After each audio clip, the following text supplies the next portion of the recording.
અમરેલી જિલ્લાના રાજુલા તાલુકાના ભાક્ષી ગામની સીમમાં ખેતરમાં સૂતેલા દિનેશભાઈ ટેભાભાઈ સોલંકી ઉપર હુમલો થતાં તેને હોસ્પિટલ ખસેડવામાં આવ્યા હતા, જ્યાં સારવાર દરમિયાન તેમનું મૃત્યુ થતા મામલો હત્યામાં પરિણમ્યો છે। બનેલા બનાવ બાદ રાજુલા પોલીસ સ્ટેશનમાં રાજેશ ઉર્ફે રાકેશ કનુભાઈ સોલંકી, સુરસી ભાનુભાઈ સોલંકી સામે હત્યાના ગુનો નોંધવામાં આવ્યો હતો। જો કે આ હત્યા પાછળનું કારણ પ્રેમ સંબંધમાં મન દુઃખ રાખી હુમલો કરાયો હોવાનું સામે આવ્યું છે।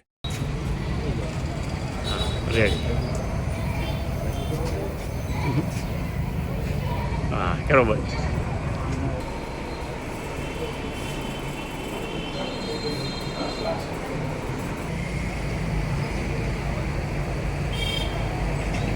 હાલ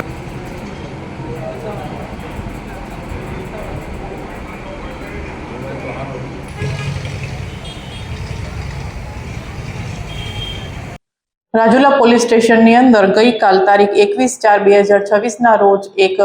ગુનો દાખલ થયો છે કે જેની અંદર ભારતીય ન્યાય સંહિતા 2023ની કલમ 103(1), 115(2), 352, 54 તથા જીપી એક્ટની 135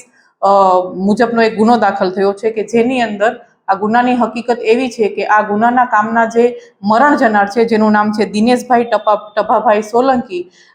જેમણે આ ગુનાના કામના જે આરોપીઓ છે તેમની બહેનને આજથી અગાઉ 1 વર્ષ પહેલા ભગાડી ગયેલ અને એ બાબતનું જે મરણ જનાર છે તેમજ આ કામના જે આરોપીઓ છે એમના વચ્ચે લાંબા સમયથી એક મનદુખ ચાલતું હતું। તો અહીંયા તારીખ 18ના રોજ જે મરણ જનાર જે દિનેશભાઈ છે એ મોરબી મુકામથી ભાક્ષી ગામે આવેલ જે બાબતનું ધ્યાન રાખી આ કામના જે આરોપીઓ છે એ આ કામના જે શાહેદ કાળુભાઈ જે છે જેની સાથે આ દિનેશભાઈ બેઠા હતા તે દરમિયાન રાત્રિના આશરે 9-9:30 વાગે આ ગુનાના કામના જે આરોપીઓ છે ત્યાં જાય છે અને આ દિનેશભાઈને પોતાની સાથે લઈ જઈ ત્યાંથી આશરે 100 મીટર દૂર વાડીના કાચા રસ્તે પોતાના પટ્ટા તેમજ રાંધવા વડે ખૂબ જ માર મારે છે અને ખૂબ જ જીવલેણ ઈજાઓ પહોંચાડે છે। ત્યારબાદ આ જે દિનેશભાઈ જે મરણ જનાર છે તે રાજુલાની સરકારી હોસ્પિટલમાં 108ને બોલાવીને દાખલ થાય છે અને સારવાર દરમિયાન તેમનું 2 દિવસમાં મૃત્યુ